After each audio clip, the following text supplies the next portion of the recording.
Melayani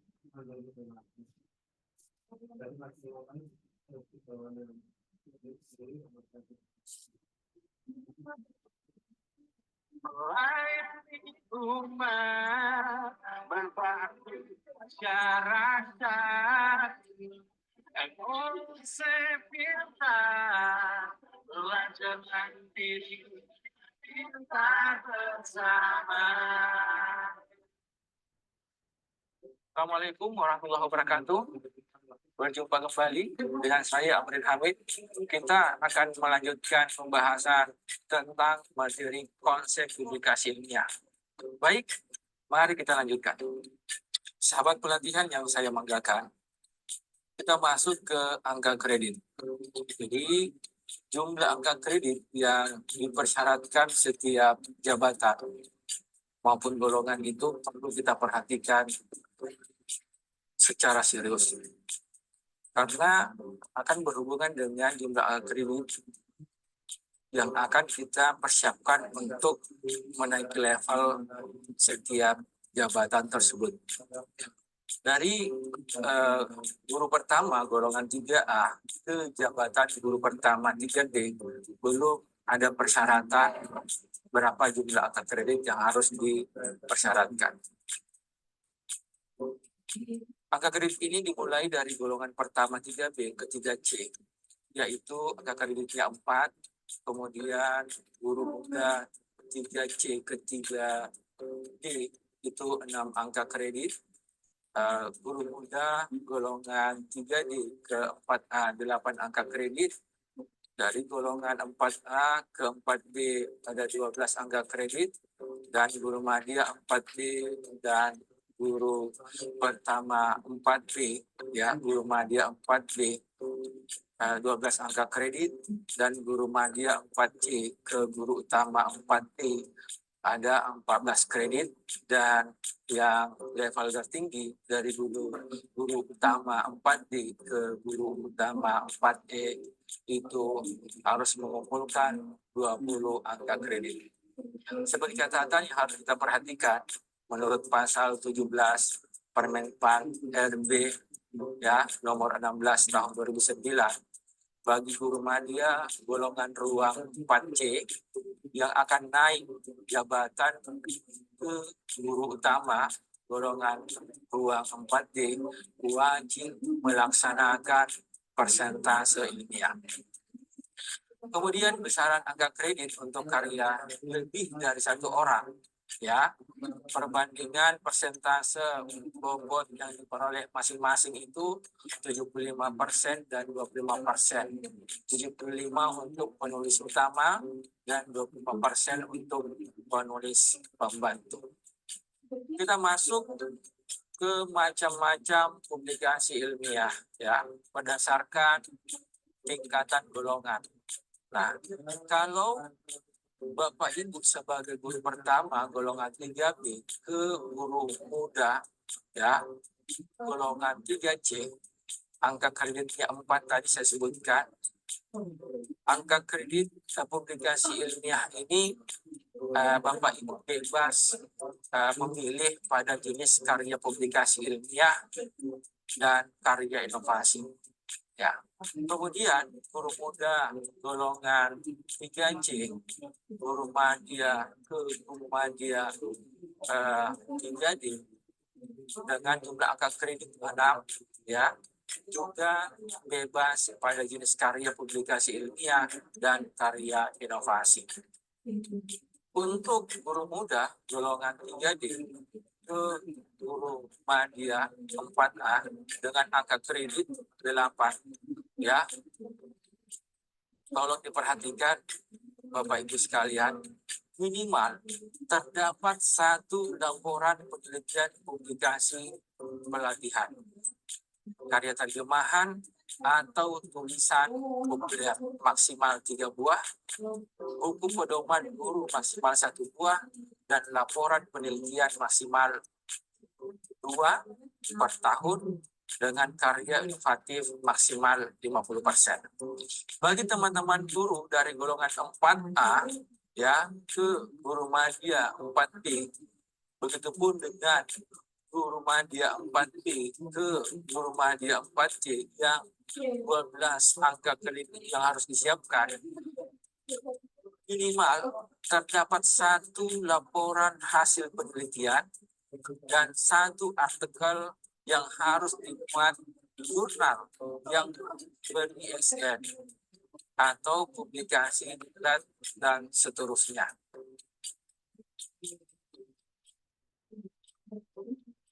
Bagi teman-teman guru yang sudah golongan 4C yang akan naik ke 4D yang angka kreditnya 12 dan guru media 4D ke guru media ya 4D ya dengan angka kredit 20, maka minimal harus terdapat satu laporan hasil penelitian, artikel harus dimuat di jurnal ber-ISN, dan satu buku pelajaran atau buku pendidikan yang ber-ISBN, ya, karya terjemahan, tulisan ilmiah populer paling banyak 3 buah, buku pedoman guru paling banyak 1, dan penelitian maksimal ya 2 tahun, maksimal 2 per tahun, dan karya inovatif maksimal 50%. Nah, Bapak Ibu sekalian yang saya banggakan, ya, saya akan menjelaskan tentang bagaimana presentasi pada huruf ilmiah, ya, apa yang harus dipersiapkan supaya presentasi pada huruf ilmiah yang sudah kita lakukan ini bisa dinilai secara maksimal. Nah, di sini Bapak Ibu, angka kreditnya ini jika Bapak Ibu telah menjadi pemprasaran atau menjadi narasumber karya ilmiah ya dengan angka kredit 0,2 dan menjadi pemprasaran atau narasumber diskusi ilmiah juga angka kreditnya 0,2. Tapi Bapak Ibu perlu diperhatikan, harus dipersiapkan bukti fisiknya. Yang pertama itu adalah makalah yang sudah disajikan pada pertemuan ilmiah tersebut dan telah disahkan oleh kepala madrasah. Kemudian yang kedua adalah ada surat keterangan dari panitia penyelenggara. Panitia penyelenggara seminar ya atau berupa sertifikat atau piagam dari panitia yang menyelenggarakan pertemuan ilmiah tersebut. Nah, untuk memperoleh angka kredit ya isi makalah yang kita buat itu harus relevan dengan bidang pendidikan formal seperti masalah pembelajaran yang Bapak Ibu laksanakan di kelas, tugas pokok guru ya yang ada di madrasah, apakah sesuai dengan tugasnya yang Bapak Ibu lakukan tersebut. Jika makalah tersebut di luar bidang yang saya sebutkan tadi, ya, bidang formal, masalah pembelajaran, dan lain sebagainya, itu tidak dapat diberikan nilai atau tidak mendapatkan angka kredit. Kemudian makalah yang disajikan harus merupakan tulisan ilmiah berisi ringkasan laporan hasil penelitian, gagasan, ulasan, dan tinjauan ilmiah. Yang kedua, laporan hasil penelitian. Nah, untuk laporan hasil penelitian ini ya akan terbagi terhadap 5 bagian. Ya, kita bisa mendapatkan 4 angka kredit jika laporan hasil penelitian kita itu berupa buku, tapi harus diterbitkan yang ber-ISBN dan diedarkan secara nasional atau ada pengakuan dari BSNP. Kita dapat memperoleh 3 angka kredit jika berupa tulisan artikel ilmiah yang dimuat di jurnal ilmiah tingkat nasional yang terakreditasi. Kita akan mendapatkan 2 angka kredit jika berupa tulisan ya artikel ilmiah yang dimuat pada jurnal yang setingkat provinsi. Ya, kemudian kita akan mendapatkan satu angka kredit jika berupa tulisan karya tulis ilmiah yang dimuat pada jurnal tingkat kabupaten atau kota, dan kita akan mendapatkan 4 angka kredit jika berupa laporan hasil penelitian kita dan telah diseminarkan. Nah, Bapak Ibu, jadi apa yang saya sampaikan tadi ini kita bisa memaksimalkan angka kredit kita ya supaya dapat kita memperoleh angka kredit yang maksimal. Nah, angka kredit ini ya tentunya Bapak Ibu, saya jelaskan kembali bahwa untuk laporan hasil penelitian itu bisa dalam bentuk buku ya yang ber-ISBN, dalam bentuk jurnal yang ber-ISBN dan atau terakreditasi, diterbitkan dalam majalah ilmiah tingkat provinsi, kabupaten, kota, dan hasil penelitian berupa makalah yang diseminarkan dan disimpan di perpustakaan. Bukti fisiknya jangan lupa Bapak Ibu ya, buku asli atau fotokopi majalah ilmiah, jurnal ilmiah, dan untuk makalah yang diseminarkan melampirkan berita acara dan keterangan jaminan keaslian. Untuk jurnal online ya tentunya kita menyiapkan ya jurnal apa yang memuat artikel kita tersebut. Sahabat pelatihan yang saya banggakan, kita masuk ke bagian makalah, gagasan ilmiah, dan best practice. Nah, makalah tinjauan ilmiah ini adalah karya tulis Bapak Ibu yang berisi ide atau gagasan penulisan dalam upaya mengatasi berbagai masalah pendidikan formal dan pembelajaran yang ada di madrasahnya Bapak Ibu. Nah, bukti fisiknya di sini ya tentunya makalah asli atau fotokopi dengan surat pernyataan tentang keaslian ya dari kepala madrasah dan keterangan yang diarsipkan di perpustakaan. Nah, angka kredit yang dapat kita peroleh di sini adalah sebanyak 2 angka kredit. Sahabat pelatihan yang saya banggakan, kita masuk ke bagian tulisan ilmiah populer. Nah, tulisan ilmiah populer ini adalah tulisan ilmiah yang Bapak Ibu publikasikan di media massa.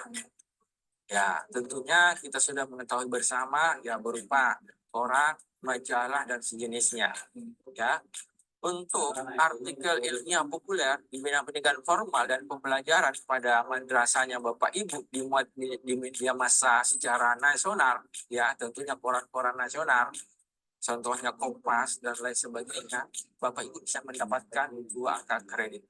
Nah, jika artikel ilmiah populer tersebut terbitkan atau dimuat di media massa setingkat provinsi, ya di provinsinya Bapak Ibu, maka hanya mendapatkan 1,5 angka kredit. Bukti fisiknya adalah guntingan atau clipping tulisannya Bapak Ibu di media massa tersebut dengan pengesahan dari kepala madrasah. Sobat pelatihan yang saya hormati, kita masuk ke buku teks pelajaran.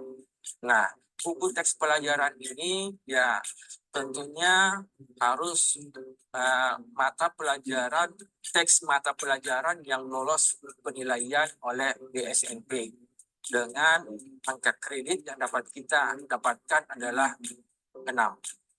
Kemudian yang kedua adalah buku teks pelajaran yang dicetak atau diterbitkan yang dan ber-ISBN, itu kita akan memperoleh 3 angka kredit, dan jika buku teks pelajaran tersebut dicetak oleh penerbit dan tidak atau belum ber-ISBN, hanya kita memperoleh 1 angka kredit. Kemudian bukti fisiknya ya perlu diperhatikan Bapak Ibu. Ya tentunya buku teks pelajaran tersebut ya, yang asli ataupun fotokopi yang secara jelas menunjukkan namanya Bapak Ibu sebagai penulis, siapa penerbitnya, tahun berapa terbit, dan keterangan lain seperti persetujuan dari DSNP ataupun nomor ISBN buku tersebut.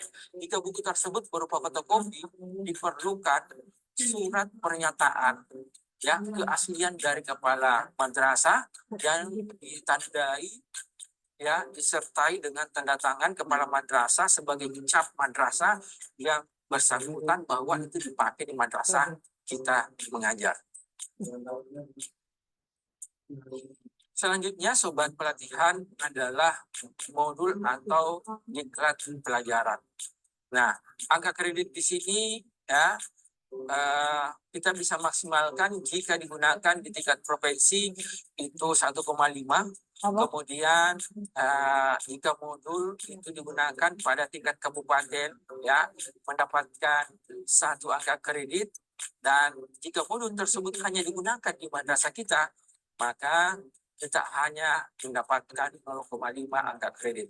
Bukti fisiknya yang harus diperhatikan adalah kegiatan guru yang menghasilkan modul ini dibuktikan dengan tentunya modul asli, fotokopi, dan disertai surat keterangan ya yang menyatakan bahwa modul tersebut digunakan di tingkat mana? Apa tingkat provinsi, tingkat kabupaten, atau tingkat di madrasahnya Bapak Ibu. Selanjutnya, Bapak Ibu guru yang saya banggakan adalah buku bidang pendidikan. Nah, untuk buku bidang pendidikan ini juga terbagi atas 2 bagian. Apakah buku tersebut diterbitkan dan ber-ISBN dengan angka kredit 3, dan jika tidak ber-ISBN atau belum, hanya mendapatkan 1,5. Nah, bukti fisiknya juga adalah Bapak Ibu tentunya buku asli atau fotokopi yang secara jelas menunjukkan namanya Bapak Ibu sebagai penulis, nama penerbitnya, tahun terbit, serta keterangan lain yang diperlukan seperti ISBN dan lain-lain. Nah, jika buku tersebut berupa fotokopi, maka diperlukan surat pernyataan keaslian dari kepala madrasah dan disertai tanda tangan kepala madrasah dan cap madrasah yang bersangkutan.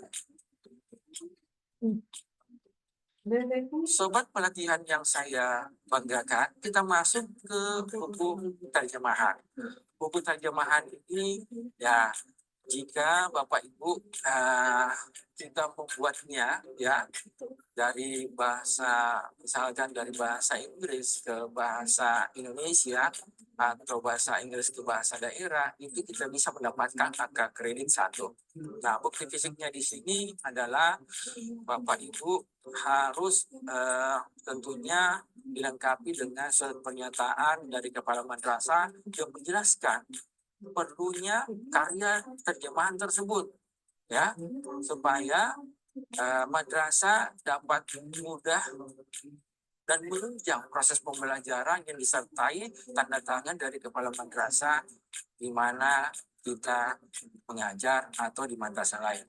Nah, karya terjemahan asli atau fotokopi ini yang jelas menunjukkan namanya Bapak Ibu ya yang diterjemahkan, nama buku yang diterjemahkan, nama penulis, karya terjemahan, serta daftar isi buku yang diterjemahkan. Sahabat pelatihan yang saya hormati, untuk buku pedoman guru, ya, kita juga bisa dapat memperoleh angka kredit sebanyak 1,5, tentunya dengan bukti fisik, ya, harus disertakan dalam pengajuan angka kredit tersebut, ya, berupa makalah pedoman kerja guru atau rencana kerja tahunan yang secara jelas menunjukkan namanya Bapak Ibu sebagai penulis dan tahun rencana kerja yang akan dilakukan. Makalah tersebut dilengkapi dengan pernyataan keaslian dari kepala madrasah dan disertai tanda tangan kepala madrasah dan cap madrasah yang bersangkutan. Sahabat pelatihan yang saya banggakan, yang akan saya jelaskan di sini adalah sesuatu hal yang sangat penting dalam penulisan publikasi ilmiah, Bapak Ibu. Di mana syarat ini harus Bapak Ibu perhatikan supaya tulisan atau publikasi kita itu karya ilmiah yang akan kita buat dapat dapat dinilai secara maksimal. Yaitu apa? Apik, Bapak Ibu. Apa itu apik? Harus asli, ya, harus perlu, kemudian ilmiah dan konsisten. Nah, asli di sini adalah bahwa laporan yang Bapak Ibu buat benar-benar merupakan karya asli dari Bapak Ibu. Bukan merupakan ciplakan atau plagiat ya yang punyanya orang atau disusun dengan niat dan prosedur yang tidak jujur. Nah, kemudian yang kedua adalah perlu. Perlu di sini adalah laporan tersebut disajikan dengan memakai kerangka isi dan mempunyai kebenaran yang sesuai dengan kaidah, ya, kaidah kebenaran ilmiah dan mengikuti kerangka isi yang telah ditetapkan dalam penulisan karya ilmiah. Kemudian ilmiah adalah harus sesuatu yang diperlukan, ya. Tadi di awal saya menginformasikan ada gap di situ, ya, ada masalah di situ dan mempunyai manfaat dalam menunjang pengembangan profesi guru yang bersangkutan. Ya, salah satunya adalah untuk meningkatkan prestasi hasil belajar peserta didik. Kemudian yang keempat adalah konsisten, yaitu isi laporan tersebut harus sesuai dengan tugas pokok Bapak Ibu sebagai guru. Sahabat pelatihan yang saya hormati, ya, dari syarat apik tadi tentunya Bapak Ibu kita harus memperhatikan juga beberapa hal, hal-hal yang bisa meragukan dari keaslian, ya, dari karya ilmiah kita. Ya, apa saja Bapak Ibu ya yang dapat meragukan itu karena datanya. Ya, datanya adalah berbagai data yang tidak konsisten dan tidak sesuai dengan ya tentunya ya nama madrasahnya, lampirannya, fotonya dan data yang tidak sesuai. Kemudian yang kedua adalah waktu penelitian. Ya, tidak sesuai Bapak Ibu. Terlalu banyak penelitian yang dilakukan dalam waktu yang terbatas. Ya misalkan hanya 1 pekan misalkan. Ini kan tidak logis seperti itu. Ya, atau 1 tahun maksimal dalam 2 penelitian Bapak Ibu. Jadi yang logislah seperti itu mengenai waktu penelitiannya. Atau betul-betul kita melaksanakan penelitian tersebut. Kemudian yang ketiga adalah perbandingan karya. Ya, adanya perbedaan kualitas, cara penulisan, ya, kemudian bahasa yang mencolok di antara karya-karya yang dibuat ya oleh guru-guru yang boleh dikatakan ya sama antara guru yang satu dengan yang lain tentang karya tulis yang dibuatnya.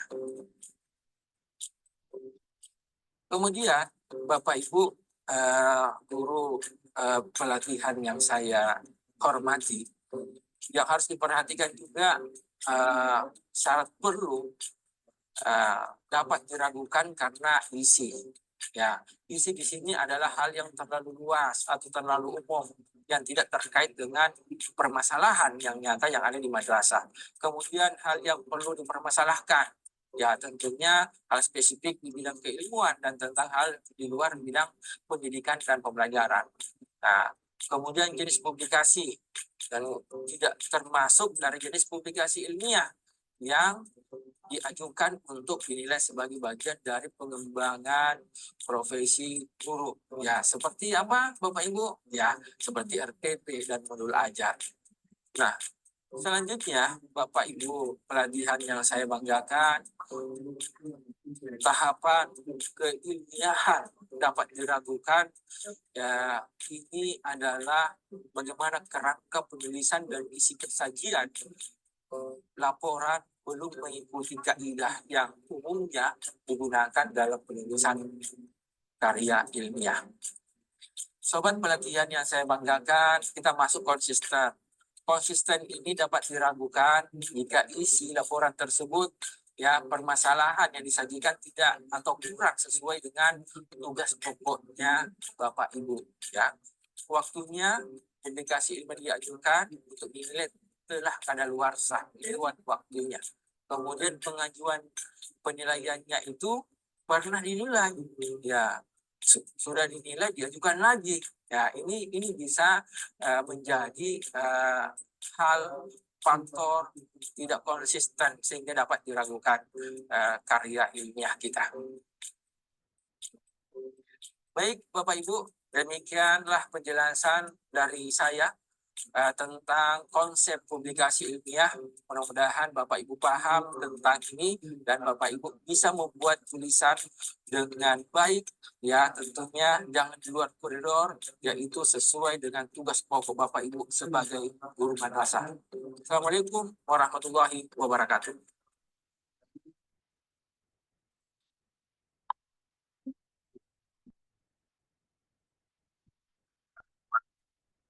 Sama.